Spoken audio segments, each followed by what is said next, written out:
Hi guys, for today's video, dito nga pala tayo sa farm. Ayan o. Alright. Muulan ngayon dito sa amin. Ayan nga pala guys yung tinanim nating okra. Ayan o. Kaya malaki na sila. Ito yung talong. Ayan. Ito yung sili. Ayan guys, so madamo, di ko na dinadamuhan. Ayan, saka yung kamatis, siling pula. Ayan guys. Ang lakas ng ulan ngayon dito. Grabe. Ito yung ibang okra guys, oh. Wow! Yan, oh. Dami, di ba? So, sorry guys. Wala tayong ulam. Eh, nanghuli ko ng manok.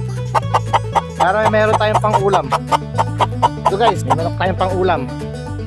So guys, kakatayin natin itong manok na to para meron tayong maiulam. Yun, no? Guys, tayo ngayon sa gitna ng bukid.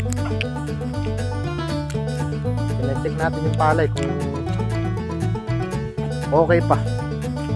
Dahil sa lakas ng ulan, buti hindi lumulubog.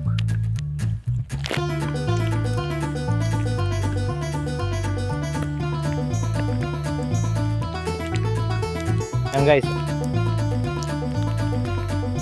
abungan na sila guys. Nandito na lang and peace out.